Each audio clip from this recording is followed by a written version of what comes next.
ఓం గురుర్బ్రహ్మ గురుర్విష్ణు గురుర్దేవో మహేశ్వరః గురు సాక్షాత్ పరబ్రహ్మ తస్మై శ్రీ గురవే నమః.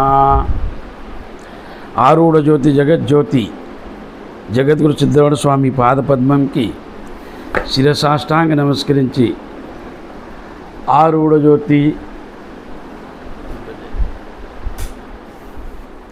శ్రోత్రియ బ్రహ్మనిష్ట సద్గురు భీమాశంకర స్వామి పాదపద్మంలని శిరసాష్టాంగ నమస్కరించి తత్స్వరూపమైన భగవతానంద మహాస్వాములకు అభివందించి పరమాత్మ స్వరూపులారా, ఇది 7వ శ్లోకం. ఆరా కదా నిన్న అయితే జగద్గురు శంకరాచార్య ఈ మోహ ఉద్గారం అని గ్రంథం ఏమంటే ప్రతి ఒక్క వ్యక్తిని చూసి వాళ్ళ గుణాలని ఆచరణని విచారాలను చూసి వ్యక్తం చేసిన భావాలు ఇవి ఒక మనిషి హృదయంలో ఏముంది అని చూపనికే. ఈ 3 రోజులు ఏం చెప్పినట్టే పైల కవిలది, రెండవది ఏమంటే ధనంది, మూడవది ఏమంటే కామిని కదా, 4వది ఏం చెప్పి కొత్త ఈ క్షణికమైంది జీవనం అని, 5వది ఏం చెప్పే నువ్వు ఎన్ని మంది నమ్మినవో ఎవరి కొరకే నువ్వు ఆచరణ చేసి కష్టం పడి ధనం తెచ్చిస్తుంటివో ఓడు కూడా నువ్వెప్పుడు రోగగ్రస్తుడైతే అడగనిలాగా అవుతారు కదా అని ఆ విషయంలోని బోధించే కదా. తో జీవన రహస్యం చెప్పే నిన్నటి దానిలోన జీవనం అనేది ఏమి, అది ఎట్లుంటుంది, బంధు బాంధవులు భార్య కూడా అడగతలేదు అని నిన్నటి విషయంలో చెప్పా. ఈరోజు ఏం చెప్తున్నాడు భగవంతుడు శంకరాచార్య అంటే, బాలావస్థ కిరీడాసక్త, తరుణావస్థ తరుణీసక్త, వృద్ధావస్థ చింతాసక్త, పరమే బ్రహ్మణి కోపిన సక్త, భజ గోవిందం భజ గోవిందం గోవిందం భజ మూఢమతే. తో వాస్తవంగా ఈ జీవనం జగ్గి చిన్నది, కానీ దీని యాత్ర జగ్గి పెద్దది ఉండదు. తో మనం పుట్టినప్పటి నుంచి సచ్చడి దగ్గర కొందరు 40 ఏళ్ళు, 60 ఏళ్ళు, 70, 80, 90, 100 అంటే సచ్చడిదని అనుకో. మృత్యు జన్మం నుంచి మృత్యు దగ్గర ఈ యాత్ర చేసేది ఉండదు. ఈ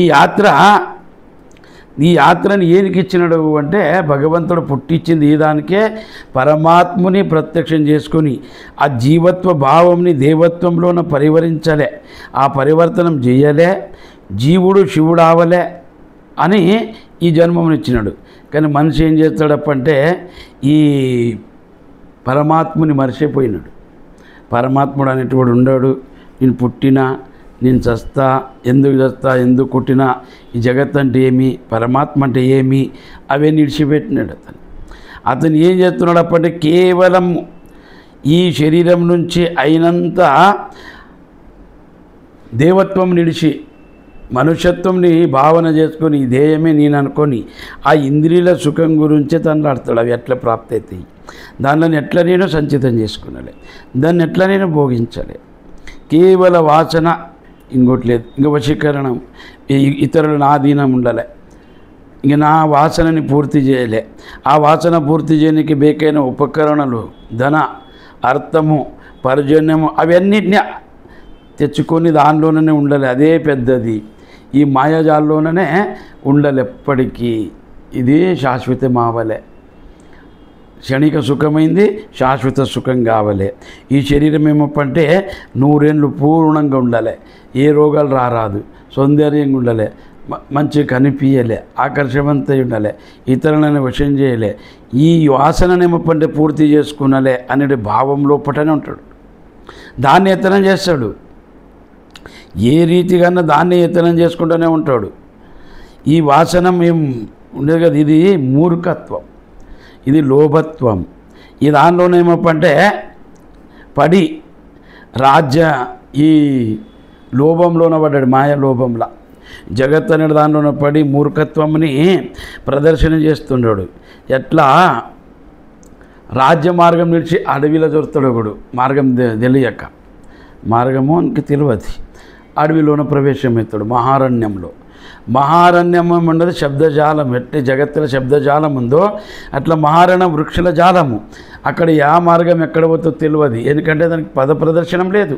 అక్కడ రాట్లేదు ఈ కిలోమీటర్ ఇది ఇట్లా ఈ ఊరికి పోతుంది, ఇక్కడ పోతుంది అని కసి ఆ రాజ్యమార్గం నిడిచి జటిలమైన వృక్షలతల్లోపట ఆడ పశు పక్షి క్రిమి కీటలు శివంలో అన్నీ పాములు అన్నీ ఉన్నాక పోతున్నాడు, దానిలోన పడి బట్కేస్తున్నాడు, తిరుగుతుండ. ఇంకొకరు కింద పడతాడు, ఒకడు మీన పడతాడు, ఒకడు భయం అవుతుంది, ఎవరన్నా వచ్చి పులి వచ్చి తింటుందో నక్కు వచ్చి ఎత్తుకుంటుందో, ఇట్లా భావం పెట్టుకుని దానిలోనే తిరుగుకుంటా విశ్రాంతి అనేది లేదు, శాంతి అనేది లేదు, ఇంకా మృత్యుకి ప్రాప్తి అవుతాడు. ఈ మహారణ్యం ఈ జగత్ అనేది దాంట్లోనే చిక్కబడ్డాడు, అడవిలా మార్గమే తెలియదు ఎక్కడ పోలని. రాజమార్గం నిడిచినాడు. రాజమార్గం నిడిచి అడవిలో పోయి చిక్కబడ్డోడికి ఎట్లా కష్టపాలవుతాడో అట్లా ఆధ్యాత్మిక జ్ఞానంని ఇడిచిపోయిన మనిషి ఈ జీవభావంని పెట్టుకొని ఇంద్రియాల సుఖం కోరంకి ఈ మహారణ్యంలా సంసారం అనేది మహారణ్యంలోన పడి మృత్యు గురవుతున్నాడు కదా అని గురువు ఏం చేసినాడు అప్పంటే ఇవన్నీ చూస్తున్నాడు. అరే రాజమార్గం రాజపథం ఇంత మంచిగా చేసి పెట్టినారు కదా నడవనికే, మరి ఈ మార్గం నిడిచి ఈ గల్లీలు ఎందుకు చూస్తున్నాడు, ఈ అడవిలు ఎందుకు పోతున్నాడు ఈ మనిషి అని గురువులకేమపడే ఎత్తయింది. ఈ గురువులకి ఏమనిపిస్తుంది అంటే ఈలోని ఎంత దోషం ఉండదు, మూర్ఖత్వం ఉండదు. రాజమార్గంని రాజపథంని ఇడిచి ఈ అడవిలోన జొరి పడుతున్నాడు కదా జీవ భావం పెట్టుకొని. నువ్వు అనుభవం ఉండదు, దీనిలోనే పోయినోడు ఎవరు సుఖమై లేడు.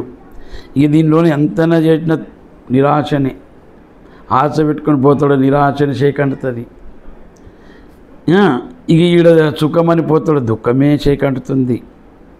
ఫలస్వరూపం దుఃఖమే, ఆడ ఇంకేమి నిరాశ దుఃఖమే. దీనత్వము ఆడ జగత్తులోనే ఉండేదేమిటి దీనత్వ పరాధీనత. ఇక పరల్లోనే కోరుకుంటాడు సుఖంని యాచన చేస్తాడు, దానికి దీనత్వము మళ్ళంటే నిరాశ. ఆశ చేసిపోయినాడు నిరాశ అవుతుంది, దీనత్వం పొందవేకవుతుంది, దుఃఖమే చేయకనుతుండదు కదా అని జగద్గురు శంకరాచార్యకి అనిపించే మనుషులను చూసి ఆ వ్యక్తులను చూసి శిష్యులను చూసి గురువుకు అనిపిస్తుంది ఈ మనిషి దుఃఖంలోనే పడుతున్నాడు, ఆడ దుఃఖం ఉండదని చెప్తే ఇంగ్లం ఉండదు కాలుతుందంటే కూడా ముట్టి చూస్తాడు కదా, కాలుసుకొని చూసేడు దగ్గర ఒప్పుడు కదా అని ఆ భావాన్ని ఇక్కడ వ్యక్తం చేస్తున్నాడు. ఎవరు? జగద్గురు శంకరాచార్య. అతనికి ఈ శ్లోకం అప్పుడు కనిపించే మనిషిని చూసే మనిషిని అదే సుందరం ఉండవు, బలం ఉండవు, దేవుడు ఇచ్చినాడు ఆయుష్యము, ఆరోగ్యము, గుణం ఇచ్చినాడు, బుద్ధి ఇచ్చినాడు. ఆ దాని ఉపయోగం చేయి ఆధ్యాత్మిక్కి. అది ఇడిసి కేవలం నువ్వే పండి ఆటపాటలనే పడుతుండవు కదరా అని ఈ శ్లోకం అతనిలోనికి వెళ్ళి వచ్చాయి. ఇదేముండదు కదా. జగద్గురు శంకరాచార్య ఏమంటాడంటే ఈ యువావస్థలో ఉన్నవాడు రాడు కదా ఆధ్యాత్మలకి, ఇప్పుడు రాకుండా ఇక వృద్ధావస్థలో ఆడొచ్చి వస్తాడు. ఇక యువావస్థలో రాడు, వృద్ధావస్థలో ఆడు, బాలావస్థలో ఏం చేసిండు వస్తాను లేడు, అదైతే ఆడేది కదా అనే ఆ మనిషిని చూసి మనుషుల జీవనంని విభిన్న అవస్థలని చూసి విచారం వచ్చే శంకరాచార్యకి జగద్గురువుకు వచ్చి అప్పుడు అన్నాడు బాలావస్థ కిరీడాసక్త. ఈ యువావస్థ లోపల చేయులు కాళ్ళు బుద్ధి ఒకటి బాధ్యాసం పెట్టుకుని యువావస్థ ఏనికి ప్రధానము అంటే బాలావస్థ లోపల ఇంద్రియాలు పరిపక్వం లేకుంటాయి, బుద్ధి పరిపక్వం ఉండలేదు, పరాధీనత ఉంటాడు, ఇతరుల ఆధీనం నుంచే పెరగబేకవుతుంది ఆ అవస్థను అటువంటిది. కానీ బాలావస్థల ఆటల్లోనే ఉంటాడు. యువావస్థలోన ఇంద్రియాలు పరిపక్వమై బుద్ధి పరిపక్వమైనప్పుడు వాసన కూడా పరిపక్వం అవుతుంది. అయితే ఆ ఇంద్రియాలు మళ్ళంటే బుద్ధి మనసు అని పరిపక్వమయ్యి శిఖరంని చేరుతాయి. అవి బుద్ధిలోన ఇంత తీవ్రత ఉంటుంది, మనసులోన బలం ఉంటుంది, విచారం చేసేది, ఆలోచన చేసేది, ఇంద్రియాలు సశక్తం ఉంటాయి. అప్పుడు ఈయన ఆధ్యాత్మికలు రాకపోతే అప్పుడు ఈయనకి రావాలంటే ఇంద్రియ ఈ శరీరము ఎప్పట్లా పెరుగుతుంటుందో అట్లా వాసన పెరుగుతుంది. 16 నుంచి 40 దగ్గర ఏమంటే వాసన తీవ్రం ఉంటుంది 16 ఏళ్ళ నుంచి. దాన్ని యువావస్థలో ఉన్నవాడు 30 దగ్గర 16 నుంచి 30 దగ్గర వాసనం 30 ఒత్తిడి శక్తి ఉంటుంది. ఎంత 40 అయిన మలక వృద్ధావస్థలో ప్రవేశమైనోడే వాసనాగ్రస్తులయ్యి వ్యభిచారం చేస్తారు. ఎక్కంటే ఎందుకు చేస్తారంటే మనసు బలం ఎక్కుతుంది, శరీరం బలం తక్కువ అవుతుంది. మనసు నిగ్రహ చేయనికి కాని అవస్థ అది, మనసు నిగ్రహం చేసే అవస్థ ఇది. ఆ దానికి జగద్గురు శంకరాచార్య అన్ని గురువులు అనేది ఇదే. ఎప్పుడైతే పాడేటి, ఎప్పుడైతే నీలోన బలం ఉండదో, ఒత్తిడిది, దాన్ని పట్టేడిది, అప్పుడు రా ఆధ్యాత్మిక్ అనే 9 ఏళ్ళకి నింకుతారు పిల్లల్ని మహాత్ములు. 9 ఏళ్ళకి కొన్ని పట్టుకొని జ్ఞానం చెప్తే అది కుక్కుంటుంది 16 ఏళ్ళ దగ్గర. ఇంకా అప్పుడు ఇడిచిపెడితే కూడా అది ఇడవది ఆ అవస్థ. ఇవి అంతరంగం చెప్తుండ. స్వామికి ఏమప్పటి యువావస్థలు ఉన్నోడు రాడు, వృద్ధావస్థలా నుంచి వస్తాడు రాడు కదా.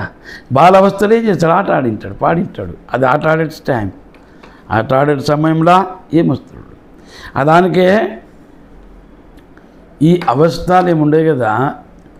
శరీరము భోజనం చేసింది, ఆ శరీరం అన్నం నుంచే, అన్న రసమే కదా ఈ పిండం తయారైంది. ఆ అన్నం రసం నుండి తయారైన పిండము అన్నమునే భుజించి ఆ దాని బేకైన బలంని తీసుకొని ఆ అన్నంలో ఉన్న బలంని శరీరంకి ఇస్తుంది. శరీరంకి ఇచ్చిన వరకు దాన్ని ఎంత పెంచాలో, ఎంత విశాలం, ఎంత వృద్ధి, ఎంత బలమో ఆ దానికి బేకైన తీసుకొని బేకిలేని బలంని మలమూత్ర రూపంగా ఇడిచిపెడుతుంది. చెమట, మల, మూత్రం ఇవన్నీ ఇడిచిపెడుతుంది. ఆ శరీరం అన్నమయందే కదా, ఇది కనిపించేది. తుమ్మల నీవు ఇదే, నీవు ఈ దానిలోనే ఏమంత భావం పెట్టుకున్నావురా? ఎందుకు రావు? మనిషి అభిమానంని పెట్టుకొని ఆ దాంట్లోనే ఏం చేస్తాడప్ప అప్పుడంటే బాలావస్థ క్రీడాసక్త. బాలావస్థ లోపల ఏం భావం ఉంటుందో అంటే ఆడాడు పాడాడుతూ ఉంటుంది, ఇంకేముంటుంది. బాలావస్థలో ఏం చేస్తాడు వాడు? ఆ ఎప్పటికి బేకైంది ఏమి? బొప్పలు. ఆ బొప్పల నుండి చెండు, బాలు, బ్యాటు, ఇవి ఆట ఆడేటివి. ఇవి బేకైంది ఆట ఆడేటివి బొప్పలు కావాలి. ఇంకా స్వభావగతం ఏమిటి తప్పంటే ఆడేడు దాంట్లోనే వేస్తున్నాడు. చిన్న పక్కల పిల్లల్ని తీసుకొని, చిన్న తాన వయసులో ఉన్న పిల్లల్ని తీసుకొని మన్ను ఇల్లు గడుదునా, మన్ను మీనేసుకుందునా, మన్నుల దుంకుదునా, రీతిని ఎత్తెత్తునా, నీళ్లు తోడుదునా, నీళ్ళలు ఆడుదునా, వదురుదునా, తిరుగుదునా, ఉరుకుదునా, ఇవన్నీ ఆటలు ఉంటాయి. అవి స్వభావగతమైనవి. ఆ స్వభావగతమైన ఆటల్లోన ఇతరుల మిత్రులను జమ చేసుకునే అంటే ఆడుతూ ఉంటాడు. ఎప్పుడు దగ్గర ఆడతాడు. అప్పుడు ఏనికి ఆడతాడంటే ఈ ప్రపంచము, ఈ కామ క్రోధుల నుండి అలిపుతుంటాడు. ఉనికి తెలివై ఈయనక దానిలోనే ఉందే, కానీ శరీరం ఆ దానికి చేసేటి సామర్థ్యం లేని దానికే వెతుకున్నాయి. అవి ఏం చేసేదా? మనసు బుద్ధి అక్కడ తోలనికి రాదు కదా. నీ ఆ శక్తిని ఆట రూపాలు ఆడిపిస్తుంది.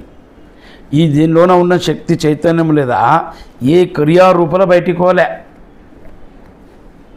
ఇప్పుడు కాలు ఎగురుతాడు, మీన్ నుంచి దుంకుతాడు, నూడని తీసుకొని మీన్ వేసుకుంటాడు, నీళ్ళ కింద పడి వదులుతాడు, కాళ్ళు జల్లి అల్లాడిస్తాడు, మన్నుని తీసుకొని మీన్ వేసుకుంటాడు. ఇవన్నీ ఏం చేస్తాడు? ఆ పిల్లగాడు ఇట్లా ఎగిరేడు దేనికంటే ఒంట్లోనే ఉన్న బలము దిగనీకే. దానికి ఆడలే పిల్లలు. అట్లకి నేను కుక్కన పెట్టినావంటే కొన్ని శక్తి ఆ శరీరాన్ని కట్టేస్తుంది. అప్పుడు వాడు విక్షిప్త అవుతాడు. విక్షిప్త అయ్యి క్రోధం ఎక్కువ వస్తుంది. ఇంకేమని తీసుకొని గేడిది కొట్టేది చేస్తాడు. ఇంకా శక్తి పోయలేదు కదా. శరీరంలో ఉన్న చేతన ఏముండదు కదా, శక్తి ఊర్జ బయటికి పోలే అని బాలావస్థ క్రీడాసక్త. నీ బాలావస్థలో ఉన్నప్పుడేమో బొప్పల కాడ ఆడుతీవి, రీతిలోన మన్ను గడుతీవి, ఇల్లు గడుతీవి, రీతి నుంచి నీళ్ళలోన ఆడుతీవి, మన్నులో పడుతీవి, చెండుతోట ఆడుతీవి, ఉరుకులు ఆడుతీవి, వదురుతీవి, కింద పడుతీవి, ఎగురుతీవి, ఏడిస్తీవి. ఈ నీది ఊర్జ శక్తిని పోగొట్టడానికి క్రీడ చేస్తీవి నువ్వు. బాలావస్థ క్రీడాసక్త. క్రీడ అంటే క్రియ, ఆట ఆడుతీవి. మళ్ళీ ఇదాయ బాలావస్థది స్వభావగతమైన క్రీడలను చేసి నువ్వు ఆ అవస్థ నుంచి యువావస్థకి ప్రవేశమవుతీవి. నువ్వు యువావస్థ. వాస్తవంలో చూసే అవస్థలు ఎన్ని ఉండంటే ఈ శాస్త్రంలో మన వేదాంతంలో 3 చెప్తాయి. యోగ శాస్త్రం, ఆయుర్వేదిక్లో జగ్గి చెప్తాయి. ఏడేళ్ళకి శరీరం పూర మారుతుంది. 7 ఏళ్ళకి ఉపరి పూర్వ శరీరమే పరివర్తనం అవుతుంది ఆ కోశలంతా. 7 ఏళ్ళకి అట్లా 7 7 14 14 నుంచి మళ్ళీ 7 21 ఈ అవస్థ దీనికి కిషోరవస్థ అంటారు. కిషోరవస్థ మళ్ళీ 7 కలుపు 20 అది యువావస్థ. మళ్ళీ 7 కలుపు అది ఏమప్పంటే ఈ వృద్ధావనికే నడమంతల వృద్ధికి దిగనికే 40 50 నుంచి ఏమప్పంటే ఇక వృద్ధికి పోతాడు, వృద్ధావస్థకి అవుతాడు. ఇట్లా 7 ఆయుర్వేదిక్ బాగా చెప్పింది దీని విషయంలో. శరీరంలో మార్పు అవుతూ ఉంటుంది అని కసి. అప్పుడు 7 ఏళ్ళకి ఏమవుతుందంటే జిగ్గి సూక్ష్మం చెప్పింది యోగశాస్త్రం. 7 ఏళ్ళ పిల్లగాడు ఉన్నాడంటే ఓన్ది మనసు ఎంత ఉంటుందప్ప అంటే ఇప్పుడు పుట్టినాడంట. 14 ఏళ్ళ వయసు ఉన్నవాడేమో ఏడదంట. ఇట్లా చూడడానికి పోతే ఇప్పుడు 50 ఏళ్ళ ముసలోనికి మనసు ఎంతది ఉంటుంది? 14 ఏళ్ళది ఉంటుంది. ఈ దానికే ఇవి జగ్గి సూక్ష్మం ఉండొచ్చు. ఈ వాళ్ళకి 14 ఏళ్ళది వయసు ఆ మనసు ఉంటుంది. వృద్ధావస్థలో ఏనికింత జాగ్రత్తని తెలుసుకోరు. వాళ్ళ విషయం కాదు, అది ప్రకృతి అట్లా ఉండదు. అప్పుడు వాళ్ళు అన్నీ ఎప్పుడు ఏం చేయాలో చేసి లేకుంటారు, కష్టపడింటారు. ఎప్పుడు శరీరం పెద్దగా అవుతుంది, మనసు బుద్ధి అనుభవాలు వస్తాయి. ఇక అప్పుడు కూడా మనసు ఏమప్పంటే అక్కడంక అభిముఖం చేస్తుంది. 14 ఏళ్ళది యువావస్థ కదా. 14 ఏళ్ళ మనసు ఒక్కుంటుందేమి ఒక్కుంటలేదు. అది దానికి తండ్రి పిల్లల ముంగల వ్యభిచారం చేస్తాడు. ఏం చేస్తాడు అంటే ఓ దోషం కాదు, అది ఆ అవస్థ తయారవుతుంది అట్లా.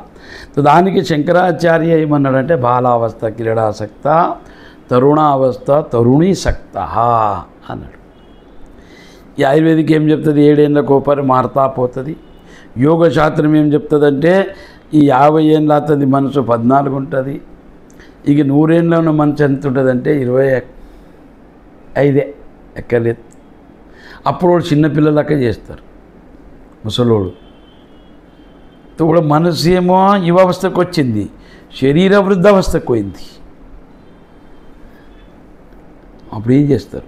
తాళనికి అయితే లేదు. అప్పుడు మనసు ప్రభావం ఇక్క దానికి యువావస్థలనే కుమారావస్థ అనేది ఉండదు కదా, కిషోరవస్థ అది ఇంపార్టెంట్. ఏమిటి? 14 నుంచి 21. ఈ 14 నుంచి 21 దగ్గర కూడా ఎంతైతే తాన వీర్యంని, తాన మనసుని, తాన బుద్ధిని, తాన ఇంద్రియాలను ఎంత కంట్రోల్ చేస్తాడో, ఎంత ఆధ్యాత్మికలో ప్రవేశమవుతాడో అంత మంచిగా. ఈయనకప్పుడు తన శరీరము ఇంద్రియ నిగ్రహ, బుద్ధికి బలము, ఇంద్రియాలకి బలము, ఇవన్నీ చేయొచ్చు. దానికి జగద్గురు శంకరాచార్య అన్ని గురువులది ఇదే ఏడిచేది ఉండదు. సన్యాసులు ఏం కేడుతారంటే అది పాడవుతున్నారు కదా గ్రాస్తులు అని. గ్రాస్తులు ఏం కేడుతారు పెద్ద సన్యాసులు పాడవుతారని. ఊళ్ళకేమనిపించింది, ఈ కొడుకులకు పని పట్టలేదు, తిరుగుతారు కానీ చెప్తారు ఊకుండలు కదా, అదేమి ఇదేమంటారు.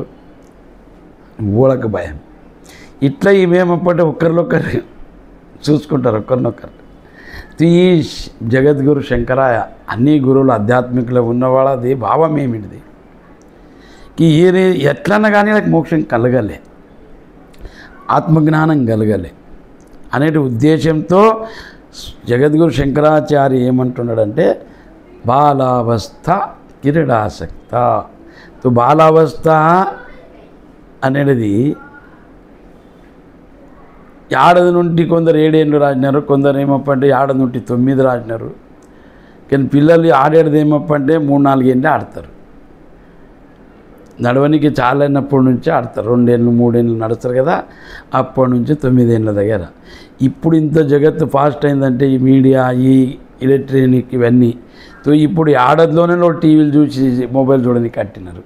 ఆడేది ఎప్పుడో పాడేది ఎప్పుడో. దానికి ఇప్పుడు పిల్లల్లోనే విక్షిప్తత ఎక్కువ ఉండదు.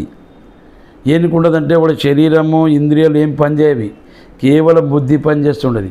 ఆ బుద్ధి ఇంత తెలుసుకున్నదో, ఇంత మోసుకున్నది 100 ఏళ్ళ 50 ఏళ్ళ బుద్ధి ఇప్పుడున్న 5 ఏళ్ళు 7 ఏళ్ళ పిల్లలకు వస్తుంది.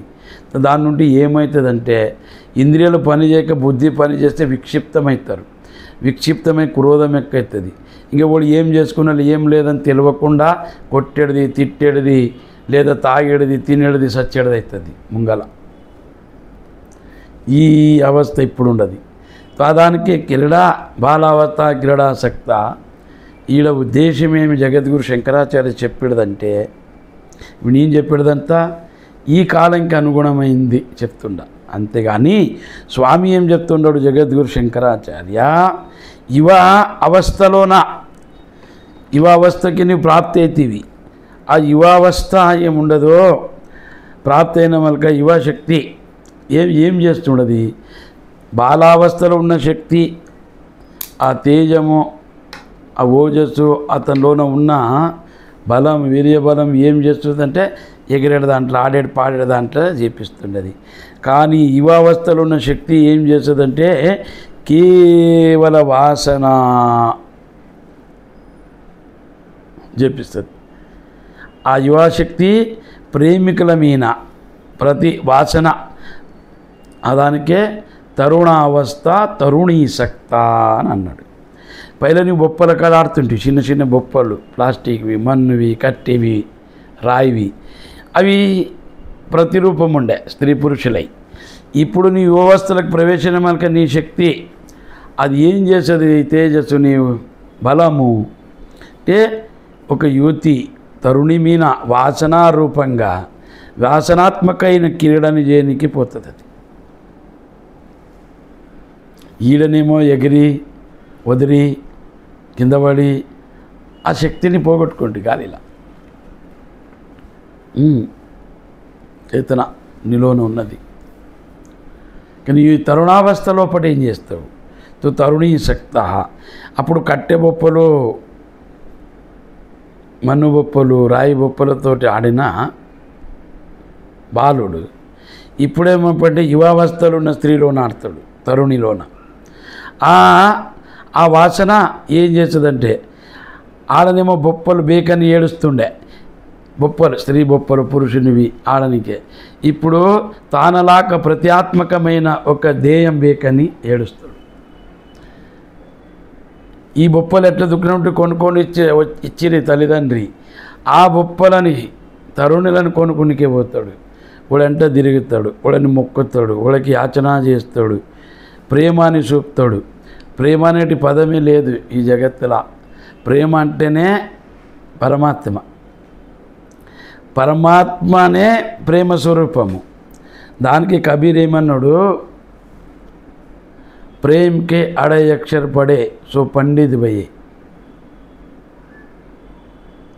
ప్రేమం అనేటి ఏ పదమని 2.5 అక్షరాలు ఉండదు. అది ప్రేమ, పామల పే మ. ఈ ప్రేమ అనే దానికి పరమ, అదే పరమ. ఈ ప్రేమ అనేది అడే అక్షర్ కా పడే సో పండిత్ భయే. ఈ ఎన్ని గ్రంథాలు చదివిన పండిత్ ఆవాడన్నాడు ఆడ. పోతి పడపడముగా పండిత్ భయేన కోయి. ఎన్నో గ్రంథాలు చదివితే పండిత్యం ఆవది. ప్రేమం అనేటి అడే అక్షరం. ప్రేమ అంటే ప్రతి ఒక్క వ్యక్తిలోన తాన మీద ఉన్న ప్రేమ ఇంకెవరి మీద లేదు. తాన స్వరూపమే ఉండేది ఆత్మరూపము, ఆత్మనే పరమాత్మ స్వరూపము. దానికి ప్రేమ అనేటి పరమ పదము ఏమిటిదంటే పరమాత్మ, ఇంకోటి లేదు.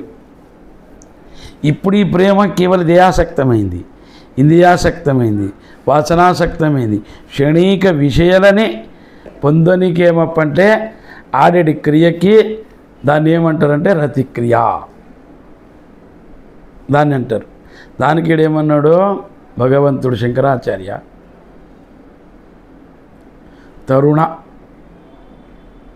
ఏముండదు కదా, బాలావస్థ క్రీడాసక్త, తరుణ అవస్థ తరుణీసక్త.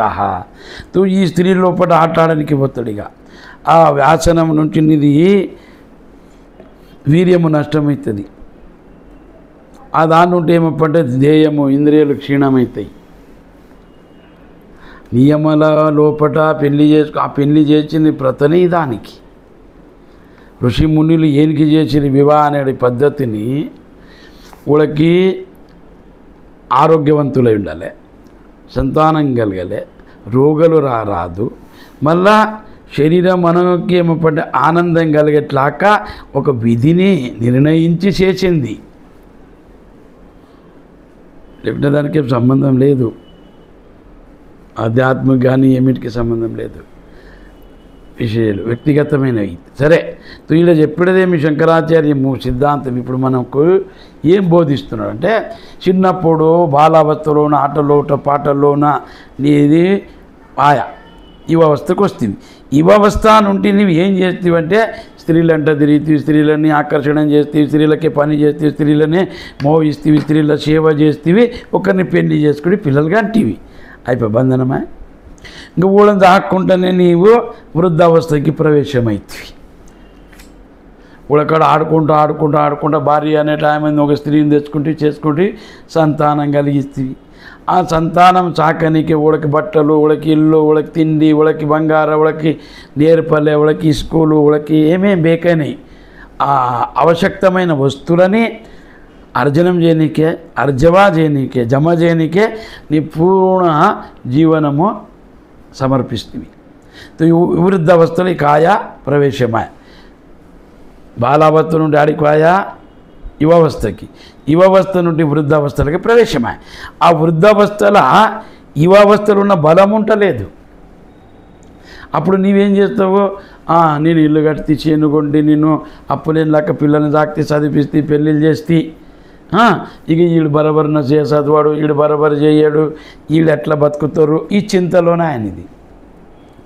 మంచిగా చాకి పెంచిన వాళ్ళ పిల్లలు ప్రారంధం గిన ఈశ్వర దానికే ఈశ్వరుడు సుఖ దుఃఖలు అందరికీ పెట్టినాడు. ఈ జగత్తులో తాను కూడా రాముడై వస్తే కూడా భార్య కొరకు ఏడిసే.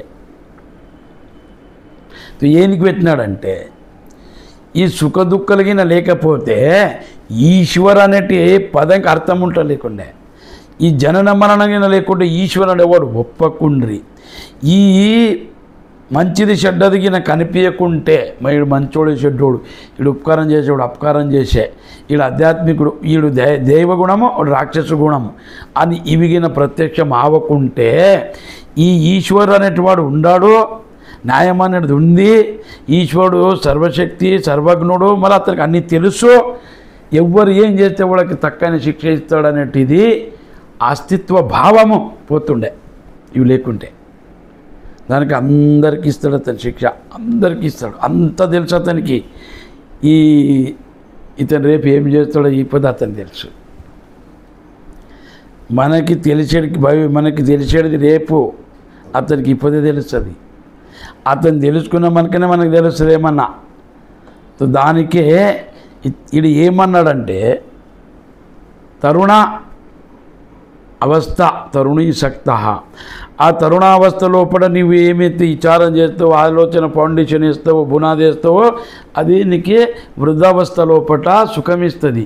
అంటే ఏం నీ సుఖం, ఒక ఇల్లు, భార్య, పిల్లలు ఎవరిని అడగకుండా ధ్యానం చేసుకుంటా, భజన చేసుకుంటా, 10 మందిలో తిరిగి మృత్యును పొందలే, ఈ భావమే కదా. అట్లే ఉండాలంటే యువావస్థ లోపల సరి అయిన పాయేయాలి, లేదా అది ఏం చేస్తుందంటే చెడిపోతుంది. దానికి ఇతను ఏమంటాడు, నీ వృద్ధావస్థలోన చింతలనే అవుతావు కదరా. అప్పుడు ఏమవుతుంది నీకు, నువ్వు వాళ్ళ పిల్లలు బాగుండారంటే హర రామ హరే కృష్ణ ఆధ్యాత్మిక చేసుకుంటూ ఉంటావు. లేకపోయా ఒక చింత ఇచ్చిరనుకో, దాన్ని ఆలోచన చేసుకుంటూ ఉంటావు కదా. ఆ ఆలోచన ఏం చేస్తుంది నిన్ను అంటే కళ్ళు తక్కువ చేస్తుంది, దృష్టి, పనులు పోగొడుతుంది, చెవులు ఇనిపేన్లకు అవుతుంది, నడుము వంగుతుంది, కట్టె పట్టిస్తుంది అని అనిపిస్తుంది. కట్టె ఆచరం మీద ఇతరులకు ఆచరం అవుతుండే, ఇతరులని పట్టుకొని నడిచేటోడు కట్టెని పట్టుకొని నడిచేయబోతుంది. ఆ చింతలన్నీ నేను చేస్తాయి. చింతన చిత్తి ఏం చేస్తుందంటే ఆ శక్తిహీనైతే అప్పుడు చింత ఇంకేమి లేదు. ఆ చింత ఆడుకుంటా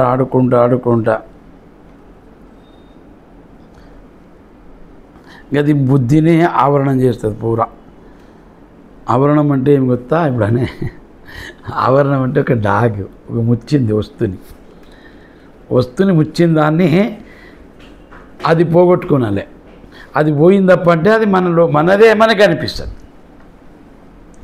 మనలోన ఉన్నది మనకు కనిపించని కారణం ఏమంటే ఆవరణము. ఆవరణం అంటే ఏమిటంటే ఒక డాగు, అంగి మీద పడ్డ డాగు ఆ కలర్ని ముచ్చింది. ఇప్పుడు ఆ కలర్ మళ్ళీ రావాలప్ప అంటే డాగు పోలే, ఆడ అంటిన డాగు పోలే, ఆడ ఉన్నదే ఉన్నది, అది వేరేం తెచ్చేది లేదు. అట్లా ఈ బుద్ధిని ఆవరణం చేస్తుంది. ఇక పూర జీవనం ఉన్నది వ్యర్థమాయ కదా, నేను ఇంత చేసినా ఏం చేయకపోయేది, ఏం నన్ను చూడంలా కాయరి అని చింతలోన ఆ మానవుడు మూర్ఖత్వ భావంని తెచ్చుకుంటాడు. అప్పుడు ఊడు అడగపోయేది, ఈడు అడగపోయేది. అప్పుడు ఏం చేస్తాడంటే యాదన్న ఒక వస్తువు మీద ఆసక్తి అవుతాడు. ఒక వస్తువు మీద ఉనికి తినడం దాని మీద ఆసక్తి అవుతుంది, ఏదో తిరిగడం దాని మీదన్నా, ఇక ఏదైనా ఒక తిరిగి దాని మీద ఆసక్తులు అవుతాడు. అప్పుడు ఒకరు కావాలనుకుంటాడు, ఒకరు నన్ను చూడాలి అనుకుంటాడు వృద్ధావస్థలో. కానీ ఇట్లా అనుకున్నాడు, ఏ భగవంతా నీవు జన్మం ఇస్తీవి, నీవు నాకు ఆరోగ్యం ఇస్తీవి, నీవు నాకు మంచి తల్లిదండ్రిని ఇస్తీవి, మంచి కులాన్ని ఇస్తీవి, మంచి గోత్రంని ఇస్తీవి, మంచి సంబంధాలను ఇస్తీవి, వాళ్ళు పిల్లలు మంచిగా ఇస్తీవి, ధనం ఇస్తీవి, మళ్ళీ నేను నిన్ను ధ్యానం చేయలేదు కదా అనుకున్నాడంట. దానికే వృద్ధావస్థ చింతాసక్త కోపిను బ్రహ్మానాసక్త అన్నాడు. ఎప్పుడు కానీ బ్రహ్మని ధ్యానం చేయలేదంట వాడు. పరమే బ్రహ్మని కోపీనాసక్త. వృద్ధావస్థ లోపల కేవలం చింతన చేసే, బాలావస్థలో చేసిన తప్పులని, యువావస్థలో చేసిన తప్పులని వృద్ధావస్థలోన తాను అవే మళ్ళీ స్మరణం చేసుకుంటా కుక్కున్నాడు. కానీ పరమే బ్రహ్మణ కోపీనాసక్త అయిపోయింది. చేసేటిది చేసిన పాపము పుణ్యం అయిన కాడికి అయ్యింది, దేవుడిచ్చిండే అతనే చెప్పించే నేను చేసిన అయిపోయింది. ఇంక ముంగల ఇదంతా జీవనం ఏం మిలిగిందో 5 ఏళ్ళలో 10 ఏళ్ళలో పోయి ఈశ్వర ఆరాధన చేద్దాం, తెలుసుకుందాం ఎవరు బ్రహ్మ అంటే, జగత్ అంటే ఏమి, గురువు అంటే ఏమి, శాస్త్రం అంటే ఏమి అని అనుకున్నాడంట.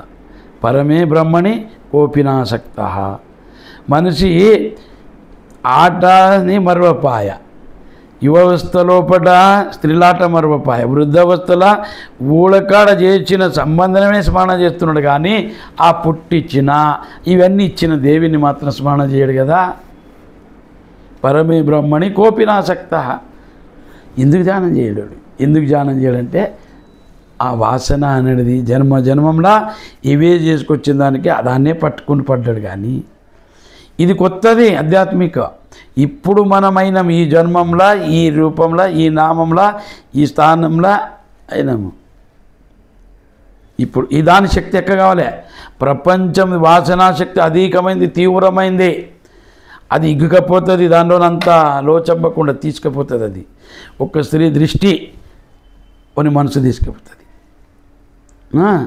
మాటలాడే ధనం తీసుకుపోతుంది, ముడితే ప్రాణం తీసుకుపోతుంది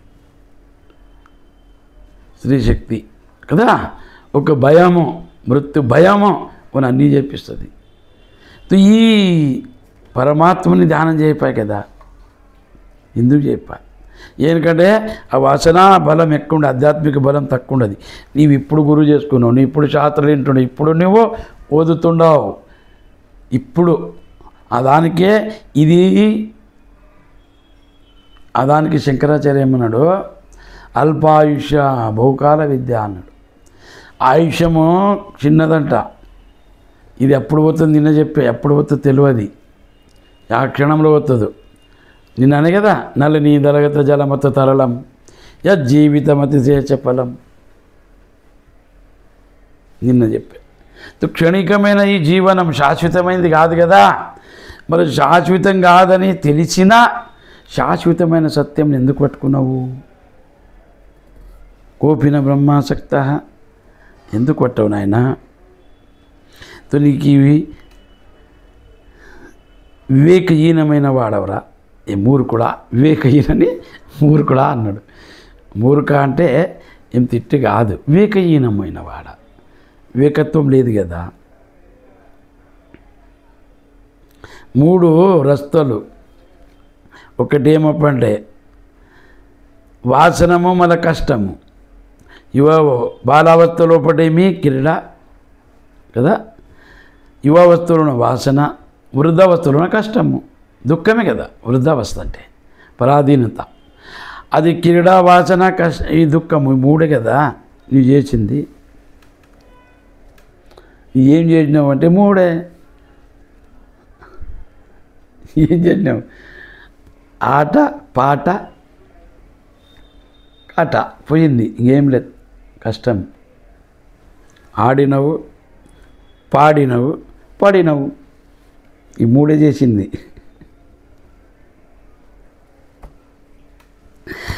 బాలావస్థల క్రీడ, యువావస్థ లోపట ఏమంటే వాసన, వృద్ధావస్థ లోపట చింత చేసి కష్టంని పొందినవు కదరా. ఇంకేం చేయలేదు నువ్వు. ఇక దీనిలోన నువ్వు ఏం యుద్ధం చేసి గెలుస్తావు?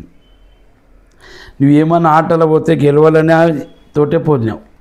చిన్నప్పుడు ఆట ఆడినప్పుడు గెలవాలే, మనం సోలరా మ్యాచ్ ఆడితే అని కాసే పోయినావు కదా. కబడ్డీ ఆడు, ఖోఖో ఆడు, ఏమన్నా ఆడ జిద్దు పెట్టుకుంటే గెలవాలని, మళ్ళీ జీవనంలో గెలవాలని లేదా? స్త్రీల కాడ గెలవాలనుకుంటేవి, సంసారంలో గెలవాలనుకుని చేసిన మళ్ళీ నీ జీవనంని ఉద్ధారం చేసుకున్నట్టు ఎందుకు విచారం రాలేదు నీకు? ఎందుకు రాలేదు నాయన అని బుద్ధిహీన మూర్ఖ అన్నారు. నీవన్నీ ఆటపాటలోన పడి, చిన్నప్పుడు ఆట, తరుణ వాసన, ఇక విరుద్ధ చింత, ఈ అంత్యం ఏమైనా తప్పంటే ఈ జీవనము ఎట్లా సూర్యుడు ఉదయం వస్తాడు, సాయంత్రం అస్తమవుతాడు, అట్లా నీవు పుడితివి, అస్తమైపోతివి. అంతే కదా, ఏం లేదు.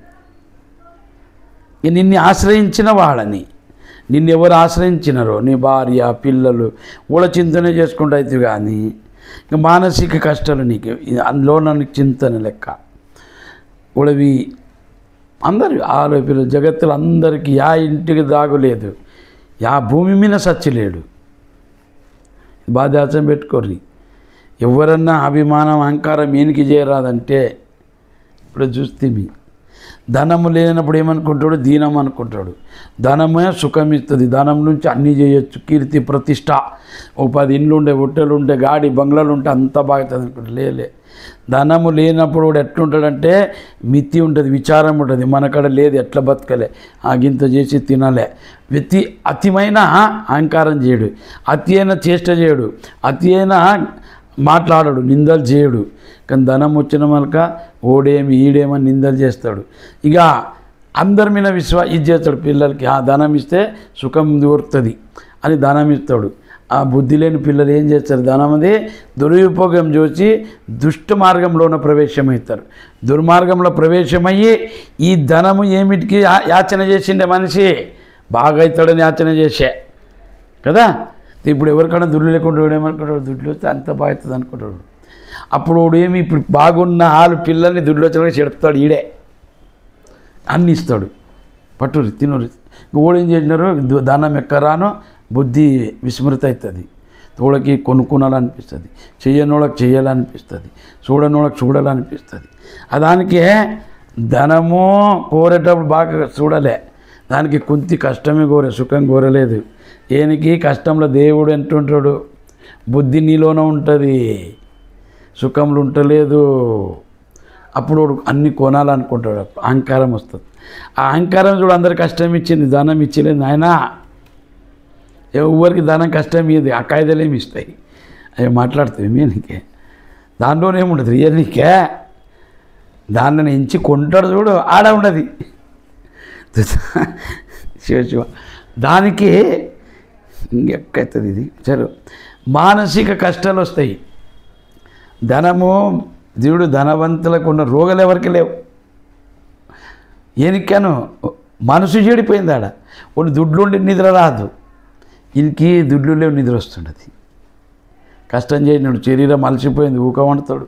ఇప్పుడు గోళీలు తింటే కూడా నిద్ర రాదు, ధ్యానం చేసినా నిద్ర రాదు, నామస్మరణ చేసినా నిద్ర రాదు. ఎందుకు? మనసు చెడిపోయింది. మనసు దానికి ధనమై కోరకరా, ఇది అనుభవం చెప్తాడు. ఎందుకంటే ఏమీ లేనప్పుడు మానసిక మన శారీరక వృత్తులన్నీ బాగుంటాయి. భలే నీ పుణ్యం ఎక్కై దేవుడు ధనం ఇచ్చినా నీ ఎంతో ఉన్నోడు ఆ ధనాన్ని ఇగ్గుకునికే చూస్తారు. ఆడ నిన్ను పోగొడతారు, నీవు నిలబడతలే, నీవు నాన్ననేది మన అనేది లేకుంటుంది. ఆడ మానత్వం లేకుంటుంది. ఒక్కటే ఉంటుంది ధనం. మానత్వం కానీ తండ్రి నా గురువు నా దైవము అనే భావం ఉంటలేదు. దానికే ఈశ్వరమీనుడి అతనికి ఎప్పుడు బెక్కింది అతను ఇస్తాడు. అతను గుర్తున్నాయి కదా, ఎప్పుడు ఏమీ ఇవ్వలే. దానికి సమర్పణం భావం పెట్టాలి. మానసిక కష్టాలు అయితేవి ఈ దానికే ఆశ్చర్యమైన శంకరాచార్యకి, ఏమ్రా ఇంత కష్టాలు కూడా ఈడు పడి కూడా కష్టాలనే చింత చేస్తున్నాడు, బ్రహ్మం చేయడు కదా, అన్ని కష్టాలను పోగొట్టాడు ఆ బ్రహ్మ కదా, ఆ బ్రహ్మని ఎందుకు అడగడు వీడు? అన్ని రక్షణ చేసేటోడు, అందరికి ఇచ్చేటోడు, అందరిని చూసేటోడు, అతను ఒక్కొని పట్టుకంటే వీడు ఏం పట్టుకున్నాడు? దానికే పరమే బ్రహ్మణ కోపినాసక్త,